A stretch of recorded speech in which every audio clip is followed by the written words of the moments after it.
జై శ్రీరామ్. అందరికీ నమస్కారం. వెల్కమ్ టు న్యూస్ అఖండ. నేను మీ కస్తూరి శ్రీధర్. మిత్రులారా, ఈ నమ్మనాకుడిది ఈ పాకిస్తాన్ గురించి నాకు పొద్దుగూకలు చెప్పాల్సి రావడం నాకైతే కొంత కష్టంగా ఉన్నప్పటికీ కూడా ఇలాంటి విషయాలు మజా తెప్పించే విషయాలు చెప్తా ఉన్నప్పుడు మాత్రం భలే ఉంటుంది సమ్మగా. అవునా కాదా? ఈ భూ ప్రపంచంలో అసలు సిగ్గు ఎగ్గు బొగ్గు లేనటువంటి పోరంబోక దేశాలలో మొదటి వరుసలో ఈ ఉగ్రవాద దేశం పాకిస్తాన్ ఖచ్చితంగా ఉంటుంది. ఈ పాకిస్తాను అలాగే బంగ్లాదేశ్ అలాగే టర్కీ దేశాలకు సిగ్గు శరం మానవ అభిమానం అనేటి ఏ మాత్రం కూడా ఉండవు. నిద్రలేసిన దగ్గర నుంచి మన దేశం మీద పడి సత్తా ఉంటాయన్నమాట. నోరు తెరిస్తే చాలు అబద్ధాలు. ఈ దేశాలు ఏది పడితే అదంతా కూడా మాట్లాడుతూ ఉంటాయన్నమాట. ఈ మూడు దేశాలు కూడా ఇస్లామిక్ దేశాలే. అర్థమవుతుందా? పైగా ఈ మూడు దేశాలు మంచి మిత్ర దేశాలు అనమాట. అయితే ఈ మూడు నికృష్టపు దేశాలను కలిపింది వీళ్ళ మతమే. ఆ మతం అది ఉండబట్టే ఇంక మనం బరంపురం మీ తినాలే మా తినాలి అని చెప్పేసి కరుచుకొని రాసుకొని పూసుకొని తిరుగుతున్నారనమాట. అంటే మత పిచ్చి దేశాలైనటువంటి ఈ మూడు లుచ్చా దేశాలు మతం కోసం, మతం ద్వారా, మతం వలన ఒకటేనే అనమాట. ఈ దేశాలకు చెప్పే కదా, మంచి చెడు నీతి జాతి విచక్షణ అనేటి ఏ కోశానా కూడా ఉండవు. పచ్చి లేకముడా కొడుకులు. సరే, కాసేపు ఈ టర్కీ అలాగే ఈ బంగ్లాదేశ్ గురించి కొంచెం పక్కన పెడదాం. ఈ పాకిస్తాన్ గురించి కొంచెంసేపు మాట్లాడుకుందాం. ఎందుకంటే నేను ఆనందపడమే కాదు, మీకు కూడా కొంచెం ఆనందాన్ని కల్పించాలి కదా. మన దేశం నుంచి విడిపోయిన మొదటి రోజే ఈ పాకిస్తాను మనల్ని అయితే డబ్బులు అడుక్కునింది. ఏం చేసింది? అడుక్కునింది. అప్పట్లో మన దేశానికి స్వాతంత్రం వచ్చిన కొత్తల్లో ఈ పాకిస్తాన్కు 50 కోట్ల రూపాయలు ముష్టేసింది మన భారతదేశమే. అసలు దగ్గరుండి ఇప్పించింది ఆయన కదా, ఒక ఆయన మహాత్ముడు అని చెప్తాం కదా, ఆయన ఇప్పించింది. అది వేరే లెక్క, అది వేరే స్టోరీ ఉండదు. కానీ ఉచ్చ నీచాలు ఏ మాత్రం కూడా లేనటువంటి ఈ పాకిస్తాను మన దగ్గర 50 కోట్ల రూపాయలు ఆ డబ్బు తీసుకొని ఆ డబ్బుతోనే మన మీద యుద్ధం చేసింది. మన ప్రజలపైన విచక్షణారహితంగా కాల్పులు జరిపింది. దొరికిన వాళ్ళు దొరికినట్టు కాల్చి చంపినారు. ఆడబిడ్డలను అత్యాచారాలు చేసినారు. భారత్ పాకిస్తాన్ల మధ్యన మొదటి యుద్ధం 1947లోనే జరిగింది. అంటే మనకు స్వాతంత్రం వచ్చిన కొన్ని రోజులకే ఈ పాకిస్తాను మన భారతదేశం పైన యుద్ధం చేసింది. ఇక్కడ చాలా మందికి తెలియని విషయం ఒకటి ఉన్నది. అదేందయ్యా అంటే, బ్రిటిష్ వాళ్ళు అప్పట్లో మన దేశాన్ని పాలించడానికి విభజించు పాలించు అనేటటువంటి సూత్రాన్ని అయితే కనిపెట్టినారు.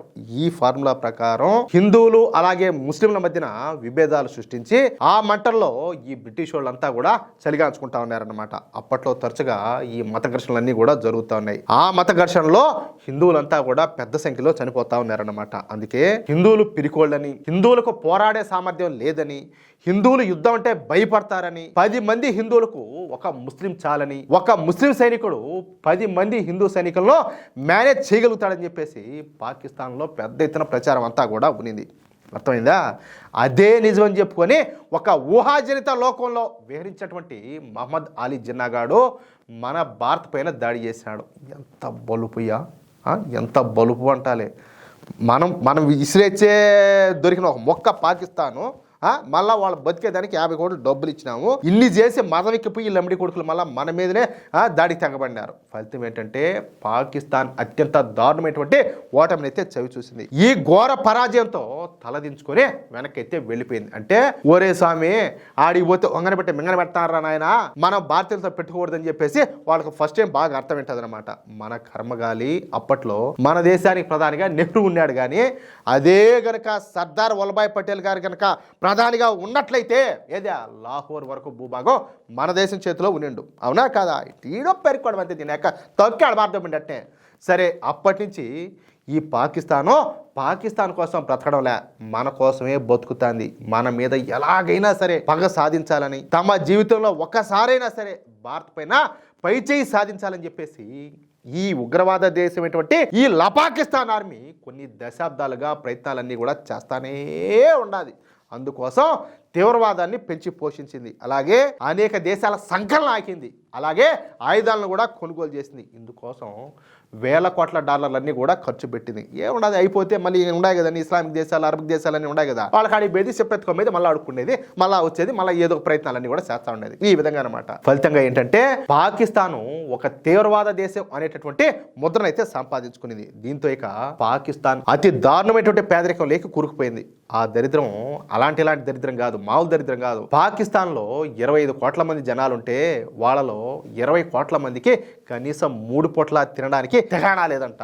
అది పాకిస్తాన్లో ఉండేటువంటి పరిస్థితి. ఇక సెల్ ఫోన్ల విషయానికి వద్దాం. ఓరే ఇదంతా చెప్తున్నాం, మధ్యలో సెల్ ఫోన్లు ఎందుకు వచ్చాయని చెప్పి మీరు అనుకోవచ్చు. చెప్తా, మీకు అర్థమయ్యేటట్టు చెప్తా. సహజంగా ఏ దేశంలోనైనా సరే కొత్త ఫోన్లకు మంచి గిరాకీ అయితే ఉంటుంది. కొత్త ఫోన్లను ఎగబడి మరీ కొంటా ఉంటారు. అంతెందుకు ఐఫోన్ రిలీజ్ అవనివ్వండి, మన దేశంలో ఎంత పెద్ద క్యూలు ఉంటాయో మళ్ళీ ఆ ఫోన్లో లచ్చిపైన ఉంటుంది అనమాట. అయినా కూడా మన వాళ్ళు క్యూలో ఉంటారు. ఎందుకంటే అట్టుండదు మనోళ్ళు పని. వాళ్ళని చూడబోతే కనీసం తిండికి తికాణా లేకుండా వాళ్ళు ఉండారు. కానీ పాకిస్తాన్లో మాత్రం పాత ఫోన్లను కూడా కొనేవాడు దొరకడం లేదంట. ఇదే పాత ఫోన్లు కొనేవాడు కూడా దొరకడం లేదు. పాత ఫోన్ల రేట్లు తగ్గించి అమ్ముతా ఉన్నా సరే పాత ఫోన్లను కూడా మాకు వద్దుపో అని చెప్పేసి అక్కడ ప్రజలంతా కూడా చీకొడతారంట. సహజంగా ఈ అరబ్ దేశాలలో వాడినటువంటి ఖరీదైన ఫోన్లను తీసుకొచ్చి కొన్ని సంస్థలు పాకిస్తాన్లో అమ్ముతా ఉంటాయి.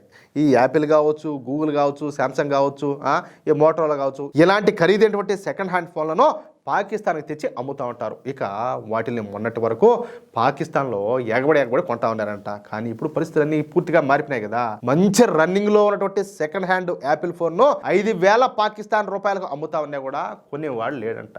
ఏం చేస్తారు? ఆడు ఉంటే కదా, లేకపోతే తిండికే లేదు. ఇంకా వాడు ఫోన్ అవసరం వాడికే. దీంతో పాకిస్తాన్ ప్రభుత్వం పాత ఫోన్ల అమ్మకాల మీద విధించేటటువంటి ట్యాక్సులు మొత్తాన్ని కూడా ఎత్తేసింది. అయినప్పటికీ ఈ సెకండ్ హ్యాండ్ ఫోన్లను ఎవరు కూడా కొనుగోలు అయితే చేయడం లేదంట. ఇక కొత్త ఫోన్ల సంగతి అయితే సరే ఏదైనా ఒక సెల్ ఫోన్ షోరూంలో రోజుకో ఒక సెల్ ఫోన్ అమ్ముడుపోతే అదే 10,000 అని చెప్పేసి అక్కడ వ్యాపారస్తులంతా కూడా ఏడుస్తున్నారంట. అట్లుండదయ్యా ఈ పాకిస్తాన్ పరిస్థితి. మిత్రులారా చూశారు కదా, పక్క దేశం మీద పడి ఏడవడం మానేసి తమ దేశ ప్రజల కడుపు నింపడం మీద దృష్టి పెట్టుంటే పాకిస్తాన్కు ఈ గతి అయితే పట్టేది కాదు. తిండి లేకపోయినా పర్వాలేదు, కానీ భారత్ మీద పగ తీర్చుకోవాలనేటటువంటి వాళ్ళ బుద్ధికి ఈ దరిద్రం అనేది సరైన శాస్తి అని చెప్పేసి మీరు అనుకుంటున్నారా? ఖచ్చితంగా మీ అభిప్రాయాన్ని కామెంట్ రూపంలో తెలియజేయండి. అలాగే ఇలాంటి మరెన్నో ఇంట్రెస్టింగ్ వీడియోల కోసం ఇప్పుడే మన న్యూస్ అఖండ ఛానల్ సబ్స్క్రైబ్ చేసుకోండి. జై శ్రీరామ్, జై హింద్.